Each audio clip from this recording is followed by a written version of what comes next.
공창은 우리가 잘 아는 것처럼 일반적으로 정말 얘기를 했죠.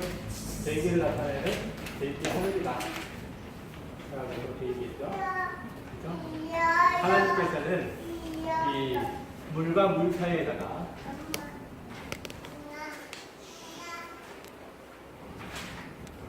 우선 마이크가 있어야 될 것 같긴 해요.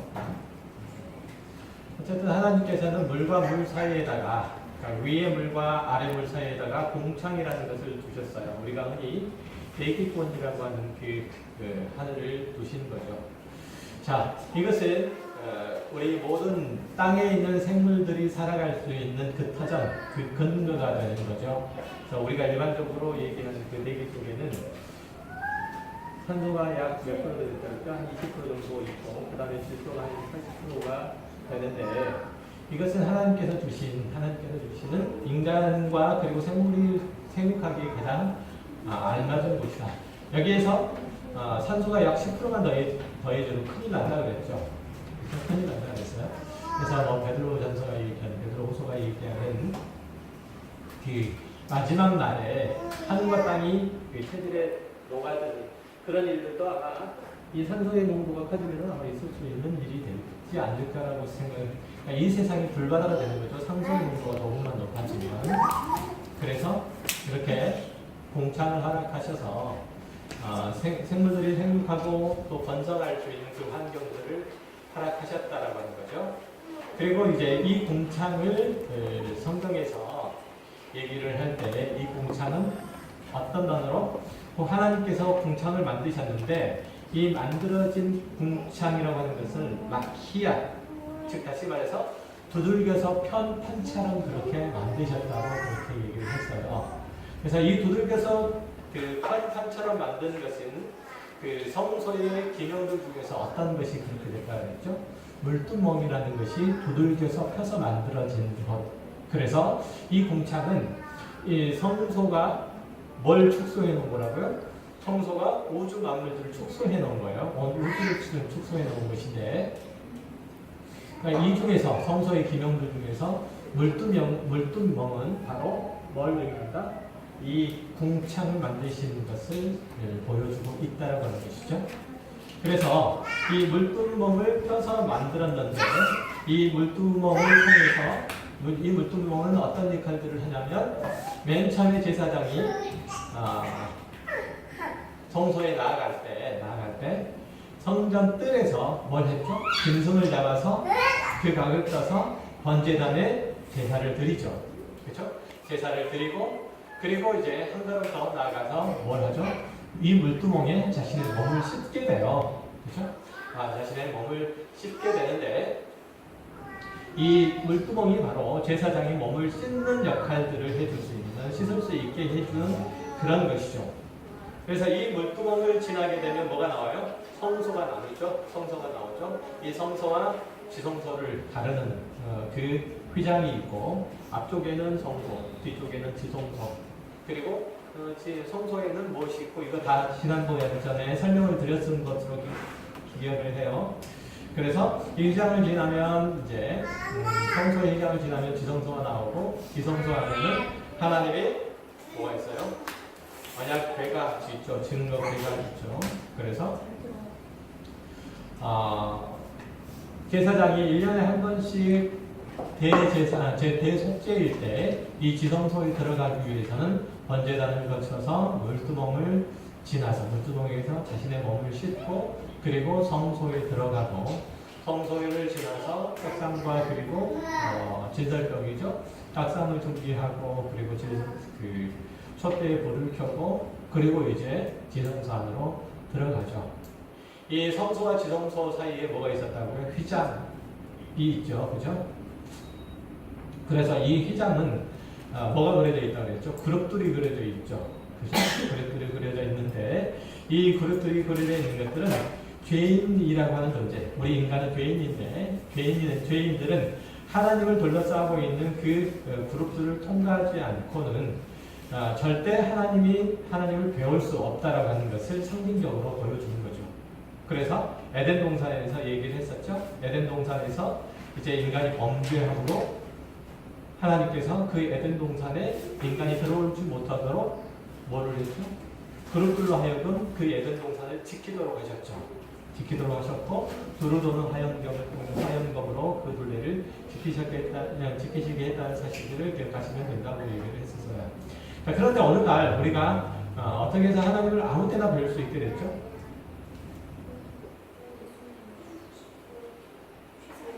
어떻게 하나님을 아무 때나 뵐 수 있게 됐죠? 지금 이제 그 얘기들을 오늘 얘기를 해야 되는 건데요. 그러니까 창세기와 출애굽기 이 모든 것들은 결국은 예수 그리스도를 통한 하나님의 은혜가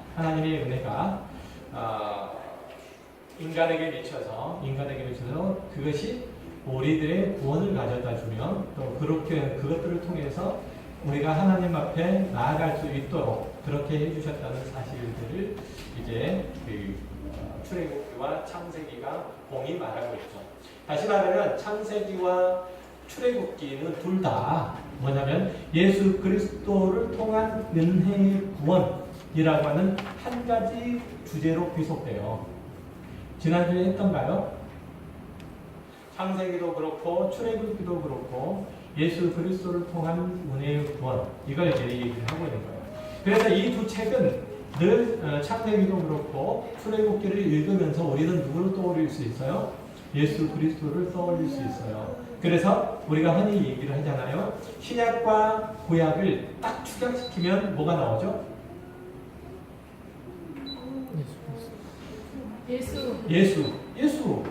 예수가 나오잖아요. 예수. 그러니까 창세기도 출애굽기도 역시 마찬가지로 그것을 축약하면 예수가 나와야 맞잖아요. 그렇죠? 그걸 얘기를 해주는 거예요. 그래서 보면은 창세기나 출애굽기나 둘 다 예수 그리스도를 떠올리게 되는데 출애굽기 1장 7절을 한번 읽어보시겠어요?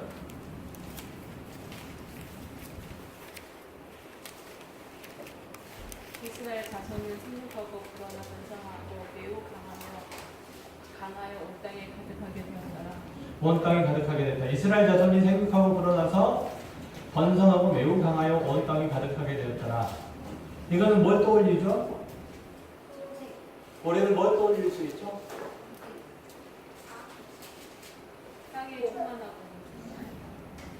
창세기 창조의 장면들 속에 인간을 창조하시고 모든 피조 세계를 창조하시고 생육하고 번성하고 땅에 충만하라고 하는 그 말씀 기억하시죠? 그러니까 창세기 1장에서 그렇게 얘기했던 그 내용들 그대로 우리는 떠올릴 수가 있는 거잖아요. 그렇죠? 떠올릴 수가 있는 것과 똑같이 그리고 창세기 또 뒤에 보면 또 어느 때도 이것과 같은 얘기들이 나오죠. 노아의 홍수 사건 이후에 창세기 9장에 보면 동일한 하나님의 약속이 나오죠. 그렇죠?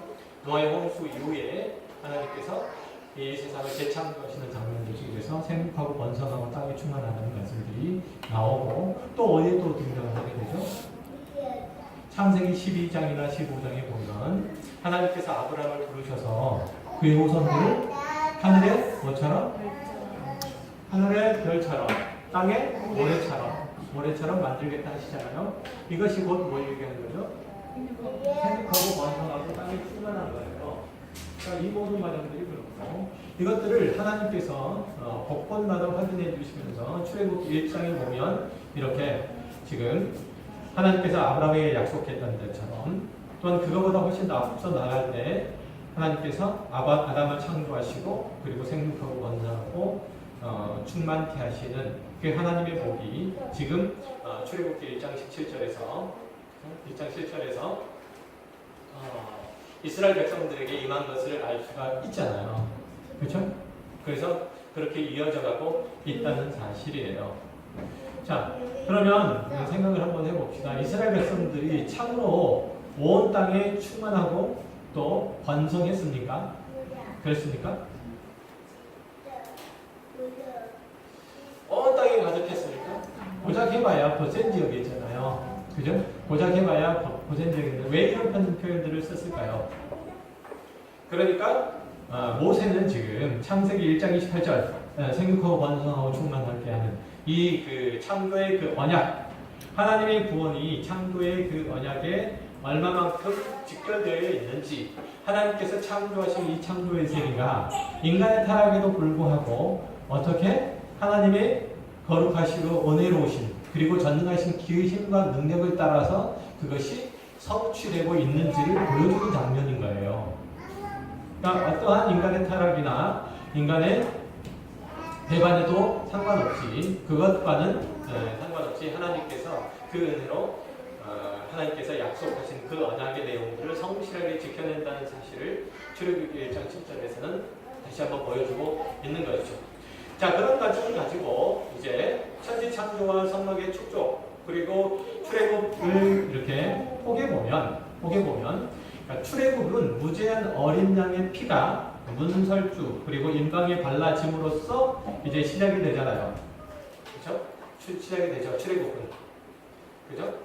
자, 그것은 성막의 제도에서 뭘 생각을 할 수 있죠? 성막의 제도에서 어린 양의 피, 그러면 성막 제도에서 뭘 생각을 할 수 있죠? 번제단을 생각할 수 있죠? 그죠? 성막의 제도에서 생각을 못해요? 그 생각을 할 수 있죠? 그리고 창세기에서 뭘 생각을 할 수 있죠? 이미 이전에 제가 설명을 했어요. 빛의 창조를 할 때 하나님께서 빛을 창조하셨을 때 이 빛은 바로 뭘 얘기한다고 그랬죠? 예수 그리스도를 상징한다 얘기를 했었죠. 그래서 우리는 출애굽기에서 등장하고 있는 이 출애굽 사건, 즉 유월절 사건들을 통해서 지금 뭘 볼 수 있어야 되냐면 멀리서 하나님께서 빛을 창조하신 것, 그렇죠? 빛을 창조하신 것, 그리고 좀 더 나아가서는 성막의 제도를 볼 수 있어야 되는 거죠. 그래서 유월절을 거쳐서 출애굽한 이스라엘 백성들이 가나안 땅으로 가기 위해서 다른 말로 하나님과 화목한 자가 되어서 하나님과 약속한 그 언약의 땅에 들어가기 위해서 건너가야 될 바다가 있잖아요. 그렇죠? 그 바다가 어떤 바다죠? 홍해잖아요. 그렇죠? 그 홍해죠. 네. 맞아요? 네. 홍해잖아요. 그 홍해가 뭘로 갈라졌죠? 말씀. 홍해가 뭘로 갈라졌어요? 하나님의 은혜로 갈라진 거예요. 물론 홍해는 모세가 지팡이를 쳐가지고 가는 거지만 결국은 하나님의 은혜가 그렇게 한 거잖아요. 그렇죠?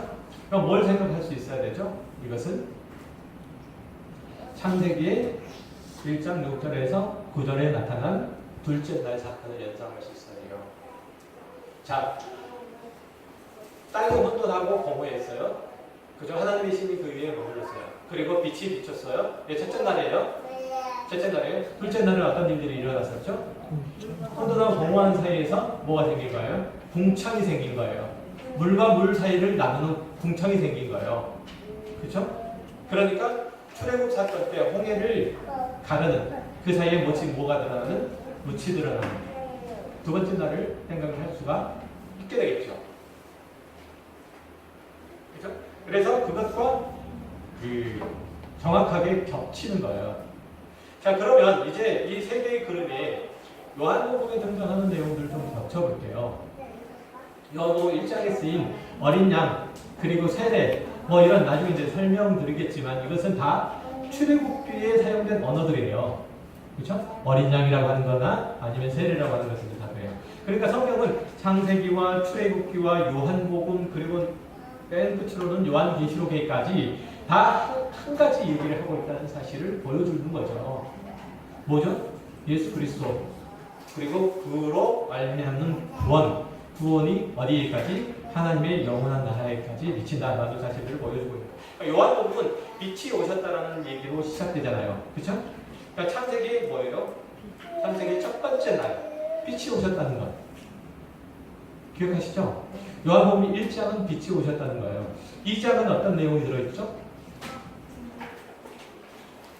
예수님이 세례 요한에게 세례를 받으신 장면 기억하시죠? 이 맨 먼저 등장을 하고 그리고 난 다음에 뭐가 나오냐면 가나의 혼인잔치가 이제 첫 이적으로 나와요.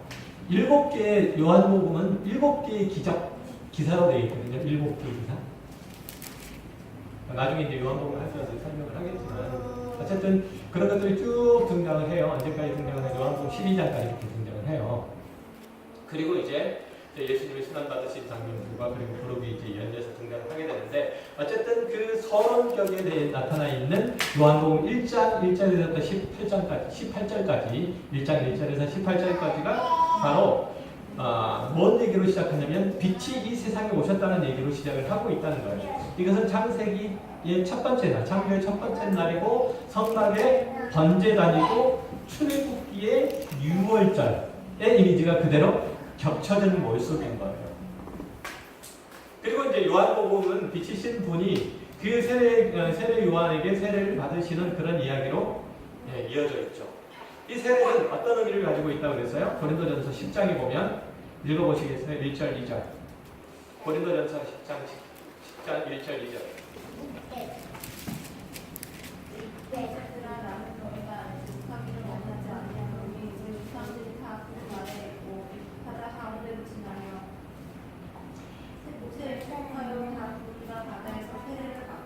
아멘. 성경은 이렇게 이스라엘이 홍해를 건넌 것 이것을 가리켜서 뭘 했다고요? 그들이 세례를 받았다고 표현을 하고 있거든요. 그죠? 세례를 받았다고 표현하고 있는데 이것은 창세기 둘째 날 궁창이 위의 물과 궁창 위의 물 그리고 성막의 물두멍과 그리고 출애굽기의 홍해 사건들 이런 것들과 요한복음의 예수 그리스도의 세례를 받으신 장면이 정확하게 겹쳐 나와요. 요한복음의 예수님의 세례를 받으신 장면이 왜 이것들과 겹치는지에 대해서는 다시 설명을 나중에 해드릴게요. 좀 이따가. 어쨌든 그래요. 다시 말해서 창세기와 출애굽기, 성막의 예언기들은 정확하게 얘기해서 요한복음의 예수 그리스도를 예표하고 있다는 사실을 알 수 있어요. 그러니까 하나님께서 어떻게 그분의 백성들을 구원하셔서 안전하게 하나님께서 거하시는 새 하늘과 새 땅에 인도하실까를 설명하고 있는 것이 창조로부터 지금 계속적으로 이어져 오고 있는 거예요. 그러니까 창조 자체가 결국은 뭘 때문에 존재하고 있는 거예요? 새 하늘과 새 땅 때문에 존재하고 있는 거예요. 그러니까 하나님께서 창조하신 세계가 인간의 타락으로 인해서 실패했기 때문에 새 하늘과 새 땅을 창조하신 것이 아니고 그런 게 아니고 처음부터 새 하늘과 새 땅을 목표로 해서 창조가 시작된 거예요. 굉장히 중요한 개념이에요. 그러니까 하나님은 뜻하지 않게 인간의 타락, 인간의 범죄로 인해서 하나님께서 이 세상을 창조하시고 다스리고 완성시키시려고 하는 그 계획들이 어그러져서 그것들을 수습하는 과정 속에서 그런 결과로 새하늘과 새 땅을 만드신 것이 결코 아니다. 우리도 역시 마찬가지예요. 우리 개인에 관해서도 역시 마찬가지예요. 그렇죠? 우리도 하나님께서 기뻐하시는 새 사람으로 만드신 것은 아담이 범죄했기 때문에 우리도 범죄 안 하고 살 수 있었는데 아담의 범죄 때문에 할 수 없이 우리들도 역시 마찬가지 범죄해서 이렇게 살아가고 있는데 아담도 그렇고 우리들도 그렇고 하나님께서 처음 창조하신 목적 가운데로 그대로 복원시키기 위해서 예수 그리스도를 보내시고 그런 일들을 해서 이를 수습해 나가신 게 결코 아니라는 거예요. 아니고 처음부터 뭘 계획하고 있었던가요? 새롭게 창조된 우리. 그래서 어디에 있는 하나님 보좌, 하늘 영광 가운데 있는 우리라는 존재가 이를테면 있었고 이게 어떤 존재? 시간과 공간, 역사 속에서 풀려져 나오는 게 지금 현재 있는 우리예요. 이해되셨어요? 굉장히 중요한 개념이에요. 이게는. 그러니까 우리의 구원이 왜 실패할 수 없냐면 그렇게 우리는 완성된 존재로 있었기 때문이라는 거예요. 이를테면 여러분들 좀 이해하기 쉽게 설명을 하는 거예요. 이해되셨죠? 그래서 예수님께서 빛이 되셔서 이 땅에 오시고 세례를 받으셨잖아요. 그러니까 세례라고 하는 것은 어떤 의미죠? 옛사람이 죽고 새사람이 탄생하는 거잖아요. 그렇죠? 이스라엘 백성들이 애굽 땅 가운데서 죽었어요. 맞아요? 죽었어요. 그리고 홍해를 건너서 건너편에 나올 때는 새 사람인 거예요. 누구로서? 하나님 나라의 백성으로서 새 사람인 거예요. 이전까지는 어디에 속해 있었어요? 세상에 속했죠. 애굽에 속했었잖아요. 그래서 하나님의 백성들은 홍해 가운데에서 죽고 새 사람 사는 거예요. 하나님의 백성이 아닌 사람들은 그냥 홍해 가운데 죽고 말지. 그래서 이스라엘 백성들을 지켜줬던 애국의 군대들, 딱 이스라엘 그 홍해 가운데서 죽고 말았잖아요. 그렇죠? 그래서 세례라고 하는 것은 우리 옛사람을 옛사람이 죽고 새 사람으로 산 것을 세례라고 하고, 예수님께서는 다시 한 번의 세례를 통해서 자신을 완전히 죽이신 일들이죠. 거기서 어디죠? 그게 십자가 사건을 통해서. 그래서 모든 제사 제도를 폐기하신 거죠. 왜? 자신이 친히 어린 양이 되셨기 때문에. 그래서 요한복음 2장에 보면 이제 가나의 혼인잔치 예식이 나오죠. 그때 예수님께서 정결 예식에 쓰려고 물을 퍼놓은 항아리의 물들을 포도주로 바꾼 사건. 기억하시죠? 이것은 예수 그리스도의 피가 죄인을 정결케 할 수 있다는 사실들을 보여주는 거예요. 그러니까 지금 요한복음 2장에 보면 가나의 혼인잔치에 초대가 돼가지고 지금 잔치를 벌이고 있는데 포도주가 떨어져요. 떨어지는데 예수님의 어머니가 떨어졌다는 얘기를 예수님한테 하라고 했더니 예수님께서 뭐라고 하세요? 오, 아시네? 내 때가 아직 이르지 않았다고 말씀하세요. 그죠? 그리고 난 다음에 기적을 일으켜서 포도주를 만들거든요. 이때는 어떤 때예요? 목욕탕에 가면 벗기는 때? 가 아니고 내 때는 어떤 때예요? 예수님께서 죽으시는 때. 그러니까 요한복음에 보면 내 때라고 하는 그 얘기들이 반복해서 여러 번 나와요. 근데 그때가 뭘 얘기하냐면 예수님의 죽으심이에요.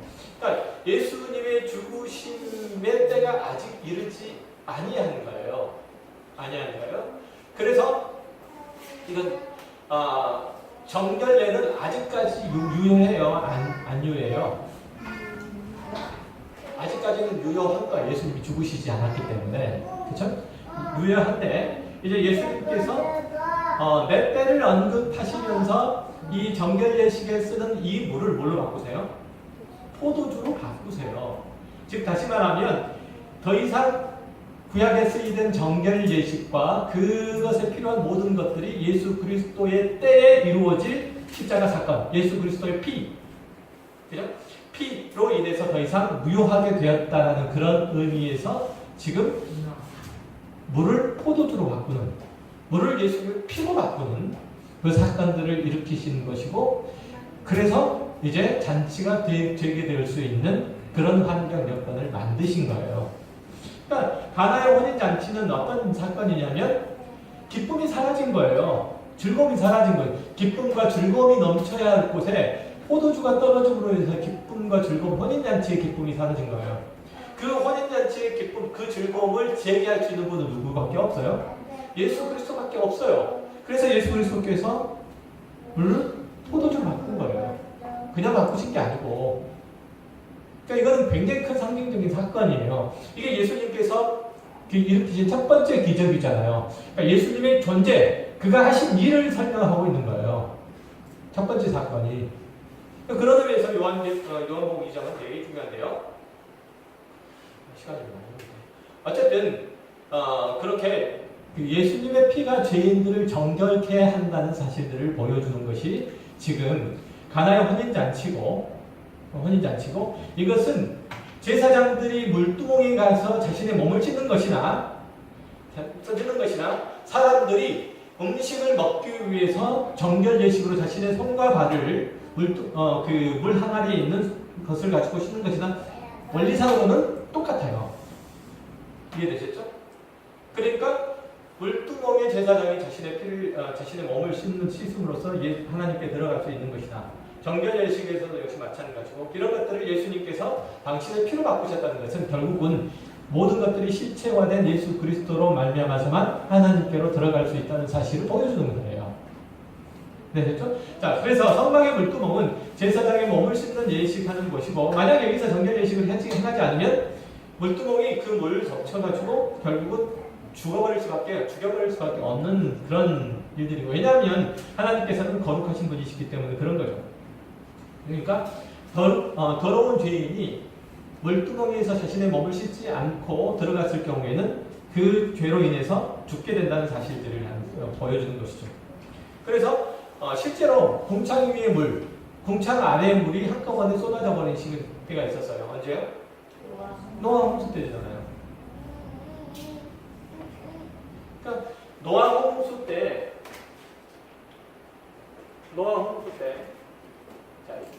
자, 이거는 궁창 위의 물이에요.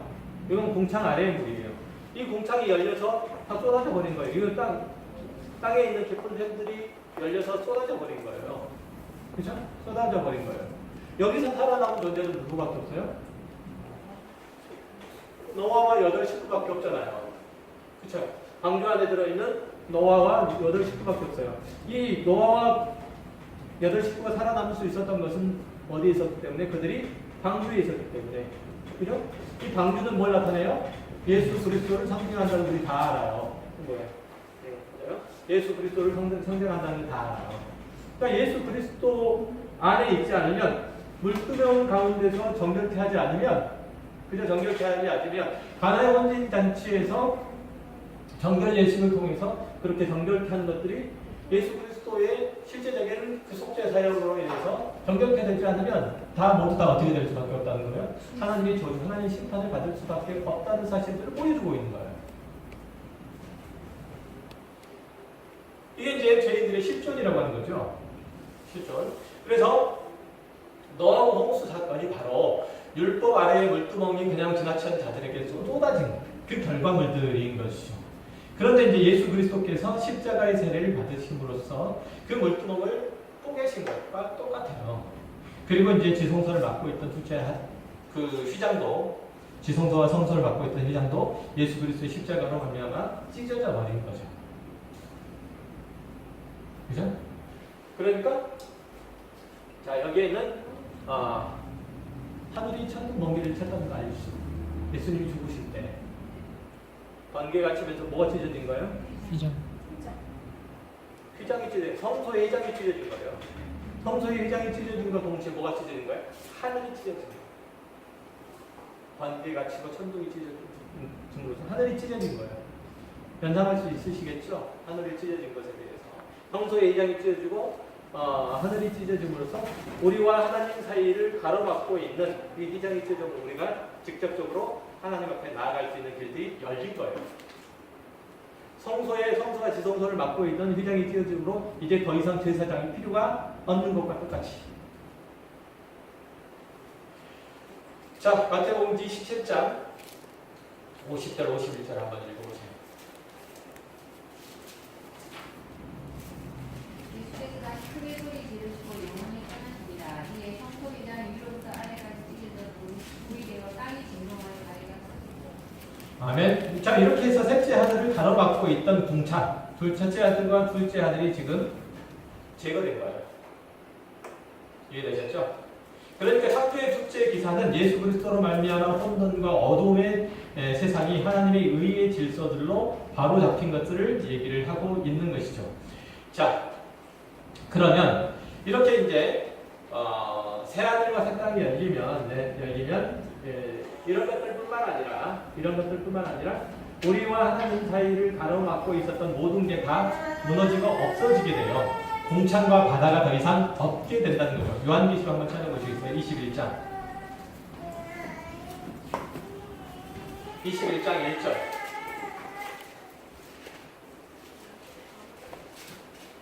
또 내가 새 하늘과 새 땅을 보니 처음 하늘과 처음 땅이 없어졌고 바다도 다시 있지 않더라. 아멘. 자, 그래서 요한계시록 21장 보니까 뭐라고 나오냐면 새 하늘과 새 땅이 열렸어요. 그리고 또 보니까 처음 하늘과 처음 땅이 없어지고 그러니까 창조 때 하나님께서 처음 창조하신 하늘과 땅은 더 이상 없게 되는 거죠. 왜? 예수 그리스도께서 이제 그 하늘과 그 땅들을 무너뜨려 버리셨기 때문에, 그것이 이제 완성되었기 때문에. 그러니까 지금 하늘과 지금 땅들은 무너져 가고 있는 거예요. 그렇죠? 자, 그래서 요한계시록 22장 1절 한번 읽어보시겠어요?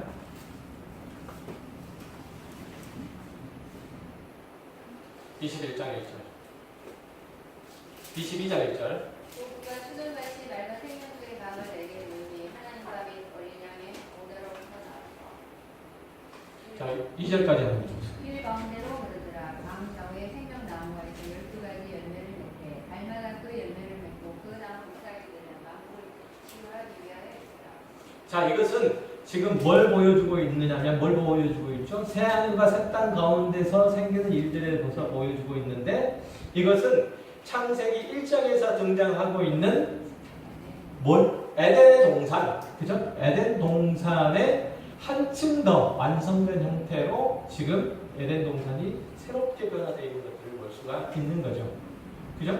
그러니까 에덴 동산을 묘사하고 있는 이 장면들과 그리고 요한계시록 22장에서 나온 새하늘과 새 땅을 묘사하고 있는 것들이 정확하게 겹치는데, 그죠? 정확하게 겹치는데 이 겹치는 것들이 그냥 겹치는 것이 아니고 보다 완성된 형태로 겹쳐 있다는 것을 볼 수 있어요. 그렇죠?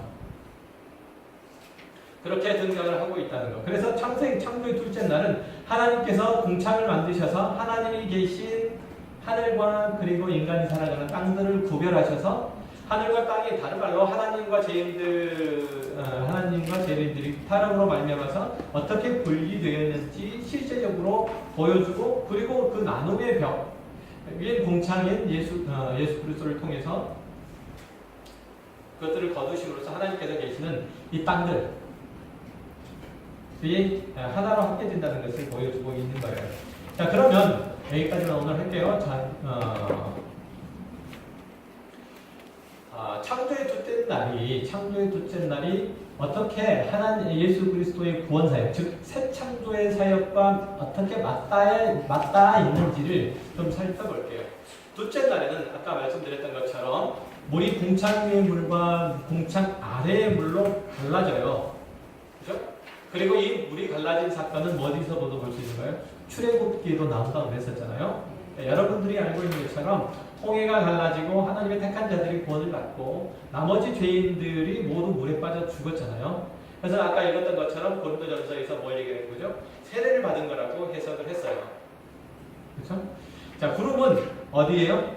구름과 바다에서 구름 아래에 있고 바다 가운데로 지나서 모세에게 속하며 다 구름과 바다에서 세례를 받고 이게 나오잖아요. 고린도전서 10장에서 보면 10장 2절에 보면 구름은 궁창 위의 물이에요. 그리고 바다는 궁창 아래의 물이에요. 그렇죠? 그 사이를 통과하는 것이 세례예요. 고린도전서 10장 2절에 그렇게 얘기하잖아요. 다시 말하면 죄인들이 궁창 위의 물과 궁창 아래의 물에 빠져서 모두 다 심판을 받아서 죽고 하나님께서 택하신 자들만 다시 살아나는 것, 새 사람이 되어서 올라오는 것을 세례라고 얘기를 해요. 그러니까 하나님께서 죄에 대한 진노가 얼마나 무서운지를 보여주는 사건인 거죠. 그래서 그것이 실제로 궁창 위에 물이 쏟아져서 나타난 것이 뭐라고 그랬죠? 노아의 홍수 사건이라고 그랬죠. 그런데 하나님께서 노아의 홍수 사건 이후로 어떤 약속을 하셨죠? 더 이상 이제는 땅을 물로 심판하지 않으시겠다라고 언약을 하시잖아요. 그러면은 어떤 대책이 있을 거 아니에요? 그죠? 어떤 다른 방법들을 마련해 놓으셨다는 뜻이죠. 그건 뭐냐면 하나님의 언약은 결국은 예수 그리스도로 수렴된다는 그런 뜻이에요. 그러니까 하나님께서 예수 그리스도에게 공창 위의 물과 공창 아래의 물을 쏟아 부어서 그를 심판하시고 그 안에 들어있는 자를 모두 다 살려내시기로 작정하신 거예요. 그래서 고린도 전서가 홍해 사건을 뭐라고 해요? 이스라엘이 구름과 바다에서 모세에게 속해서 세례를 받았다고 해석을 한 거죠. 바로 그 홍해 사건과 노아의 방주 사건을 정합해 놓은 것이 예수 그리스도께서 요한복음 2장에서 세례를 받으신 사건이에요. 그러니까 예수 그리스도께서 왜 세례 요한에게 세례를 받으셔야만 했는지 이건 되게 중요한데요. 이게 왜 받으셔야만 했냐면 바로 이것을 통해서 인간이 받아야 할 뭘? 심판, 죄에 대한 심판. 인간이 받아야 될 하나님의 진노. 그걸 예수 그리스도께서 다 받으신 거예요. 그래서 예수 그리스도께서 그것을 받으시고 죽으신 거예요. 그리고 성령의 이끄심을 따라서 다시 이끌려 올라오신 거예요. 다시 사신 거예요. 그래서 그 더불어서 함께 죽어야만 한 모든 그 하나님의 백성들을 데리고 끌고 이 궁창 밖으로 나온 거죠. 그죠? 노아의 홍수를 견디고 이 방주에 있는 이들이 밖으로 나온 것처럼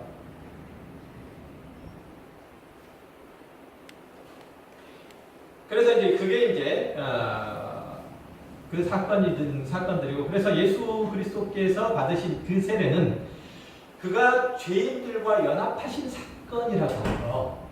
그러니까 요한의 세례는 내가 죄인임을 인정하고 하는 회개의 세례이고 예수님께서는 그렇게 죄인이 되셔서 우리 인간이란 죄인과 연합해서 죄인들을 품에 안고 죄인들을 대표하고 대신해서 궁창 위의 물과 궁창 아래의 물들을 빠져 죽으신 거예요.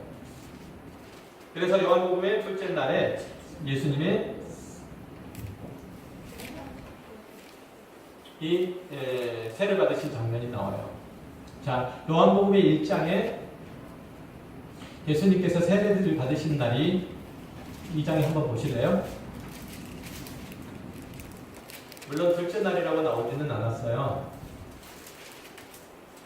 그런데 한번 보세요.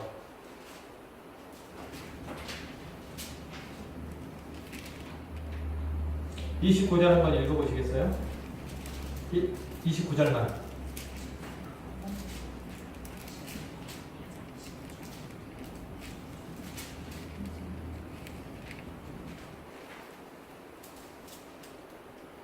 왜 안 읽으세요? 요한복음 1장 29절. 1장 29절. 그날 요한 예수께서 자기에게 나오심을 보고 이르되 보라 세상 죄를 지고 가는 하나님의 어린 양이로다. 아멘. 자, 여기서 보면 1장 29절에 보면 자, 예수님께서 요한에게 오는 모습들을 보고 뭐라고 말씀하시냐면 보라 세상 죄를 지고 가는 하나님의 어린 양이로다 이렇게 얘기하죠. 그 앞에 뭐라고 써졌어요? 이튿날. 이튿날. 어떤 날이죠? 그러니까 두 번째 날. 자, 두 번째. 그러니까 이 요한복음 29장은 뭐의 두 번째 날과 맞닿아 있죠? 창조의 두 번째 날과 맞닿아 있어요. 그리고 세 번째 날 35절에 보면 뭐라고 나왔죠? 또 이튿날. 이렇게 해가지고 요한복음에는 토탈 7일이 나와요. 7일. 창조의 7일과 똑같은 7일이 나와요. 그리고 이제 35절부터는 뭘 하시죠? 제자들을 불러 모으시는 일들을 해요. 즉 다시 말해서 땅을 생육하고 번성하게 하시는 그 작업들을 하세요. 하나님께서 세 번째 날에 뭘 하시죠?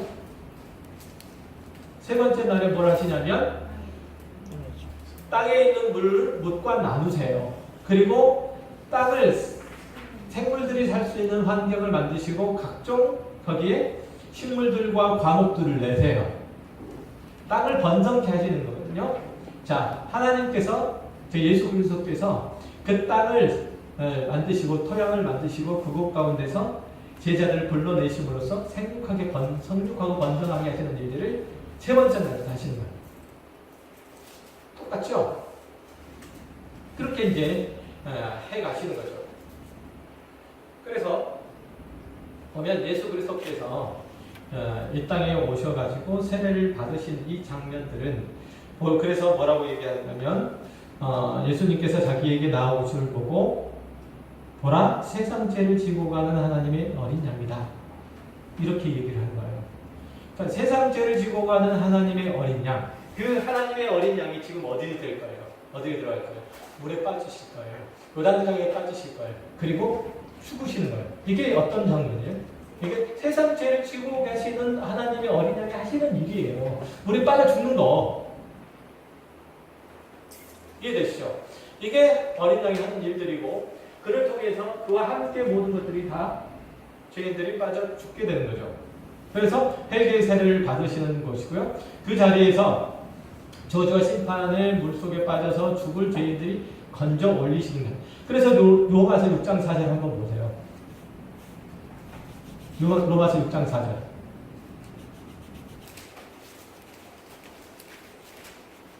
그러므로 우리가 그의 죽으심과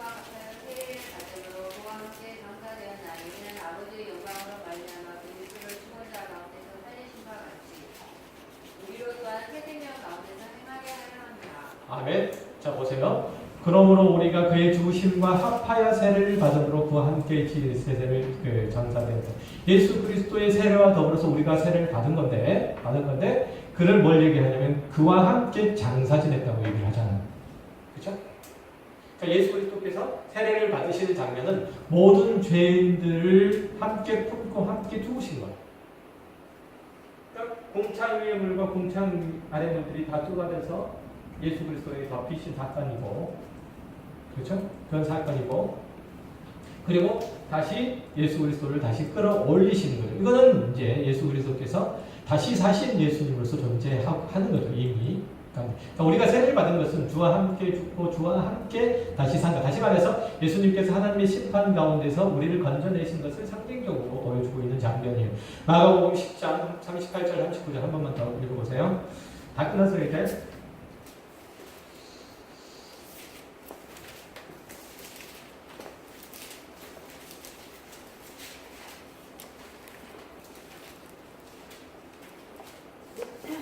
예수께서 이르시되 너희는 너희가 구하는 것을 알지 못하는도다.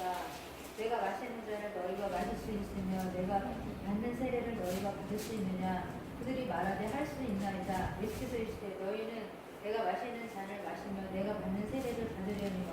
아멘. 자, 여기서 보는 것처럼 자, 내가 받는 잔, 내가 받는 세례. 그건 뭘 얘기하는 거죠? 내가 받는 잔. 예수 그리스도의 죽으심이죠. 그죠? 예수 그리스도가 받은 세례는 뭐 어떤 세례죠? 이 세례를 얘기를 하는 거예요. 이 세례를. 그죠? 그러니까 예수 그리스도가 우리를 품에 안고 저주의 세례를 받아내심으로써 그 저주의 물이 가르고 있었던 그 공창들이 찢어지고 우리는 하나님의 나라로 옮겨진 거예요. 그러니까 이 공창이 어떻게 됐다고요? 찢어졌다고요. 그래서 첫째 하늘, 둘째 하늘과 셋째 하늘 사이를 가르고 있었던 것들이 다 무너지고 우리가 하나님께로 나아갈 수 있게 됐다는 얘기죠. 그래서 삼층선으로 우리가 올라갈 수 있게 됐다는 거죠. 그런데 그 휘장은 예수 그리스도께서 저주의 십자가 세례를 받음으로써 찢어진 거예요. 그 휘장은 성소와 지성소를 가지고 있었던 건데요. 그래서 예수께서 제주의 세례를 받으심으로 이 휘장을 찢어버리시고 1년의 대제사장과 한 번에 들어갈 수 있었던 지성소로 언제나 들어갈 수 있도록 만들어버리십니다. 그래서 정리를 해서 둘째 날 이루신 것들을 간략하게 정리해 드릴게요.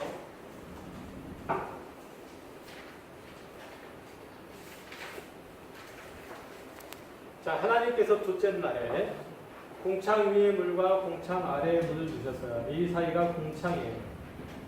그죠? 자, 여기서는 누가 살까요? 인간이 살까요? 그쵸? 여기서 누가 살 거예요? 하나님께서 계시는 곳이에요. 그쵸? 이 사이에 공창이 가로막혀 있었다는 거죠. 그쵸? 이 공창은 이제 장차 무너질 거예요. 그죠? 무너질 거예요. 어떨 때 무너지는 거죠? 하나님의 심판이 있을 때 무너지는 거예요. 그렇죠? 하나님의 심판이 있을 때 무너지는 거예요. 공창 위에 물도 무너지고 공창 아래에 있는 물도 쏟아져서 무너지게 되는 거고 무너지는 건데 그래서 첫 번째 공창의 물이 무너진 때가 언제예요? 노아의 홍수 때 무너졌어요. 그렇죠? 두 번째로 무너질 때가 언제였어요? 언제? 홍해 사건. 홍해 사건일 때 무너졌어요. 그렇죠? 몰라요? 설명했잖아요. 왜 홍해 사건, 출애굽 사건이 공창 위에 물과 공창 아래에 물인 것을. 그래서 이때 무너졌어요. 그리고 또 언제 무너졌어요? 언제 무너졌어요? 예수 그리스도께서 세례를 받으실 때 무너진 거예요. 그렇죠? 예수 그리스도께서. 그래서 이 예수 그리스도께서 어떻게 되신 거예요? 물에 빠져 죽으심으로, 물과 물 사이에 물에 빠져 죽으심으로 세례를 받으심으로 죽으신 거죠. 죽으신 거죠. 그렇죠? 그래서 예수 그리스도께서 물에 세례를 받으신 것은 결국은 뭘 얘기하는 거예요? 공창에 물이 쏟아진 거예요. 즉 다시 말해서 하나님의 저주, 하나님의 심판이 그에게 임했다는 얘기예요. 그죠? 그래서 이 심판이 임하고 난 다음에 어떤 일들이 일어나요? 예수님 세례를 받으실 때 성령이 비둘기처럼 그 위에 머무는 것을 볼 수 있죠. 그러니까 비로소 하나님의 임재가 예수 그리스도와 더불어 있는 거예요. 하나님의 임재가 예수 그리스도와 더불어서 세례를 받은 우리는 예수 그리스도를 믿음으로 말미암아 성령이 우리 가운데 임하는 거죠. 그러니까 예수 그리스도가 세례를 받음으로 성령이 그 위에 머무르는 거예요. 즉 다시 말해서 어쨌든 얘기죠.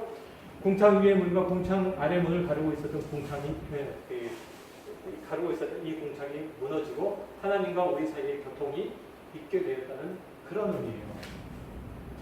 이해되셨죠? 네. 이것을 지금 창세기로부터 시작해가지고 출애굽기 그리고 요한복음, 요한계시록에 이르기까지 일관되게 다 얘기하고 있다라 이런 얘기죠. 여러 가지 제도를 통해서 여러 가지 사건들을 통해서 그렇게 보여주고 있는 거예요. 그래서 세례를 받고 난 다음에 예수 그리스도께서 첫 번째로 일으키신 사건이 요한복음에서 뭐라고요? 가나의 혼인잔치에 물을 포도주로 바꾸시는 사건. 그것은 예수 그리스도의 무엇을? 십자가 사건을 예표, 미리 보여주고 있다는 거죠. 예수 그리스도로 말미암아서 이제 예표로만 있었던 모든 것들은 다 이제 필요 없게 됐다. 왜? 그 실체가 왔기 때문에. 이걸 얘기를 해주는 거예요. 이 실체가 실체되면 뭘로 나타나는 거예요? 십자가에. 그러니까 예수 그리스도께서 실체가 되는 것은 뭘로 나타난다고요? 뭘로 나타난다고? 예수 그리스도의 십자가로 나타나는 거예요. 우리가 우리된 실체는 뭐로 나타나요? 예수 그리스도와 같이 우리들에게 맡겨진 우리의 십자가를 짐으로 나타나요. 똑같잖아요. 똑같잖아요. 그래서 우리가 우리 십자가를 져야 하는 이유 바로 예수 그리스도께서 그렇게 하셨기 때문이에요. 그러니까 예수 그리스도께서는 선하고 아름다우신 분이니까 하나님의 아들이니까 우리도 당연히 그렇게 따라가야 되지 않겠느냐 그런 의미가 아니고 예수 그리스도와 동일하게 우리는 예수 그리스도 안에 있는 자이기 때문에 그렇게 되는 거예요. 그렇게 해야 되는 게 아니고 그렇게 되는 거예요. 그렇게 되는 거예요. 우리가 십자가를 지게 되는 거예요. 우리 몫에 십자가를 지게 되는 거예요. 이게 이제 창세기 1장에서부터 끊임없이 보여주고 있는 내용이에요. 기도합시다. 하나님 아버지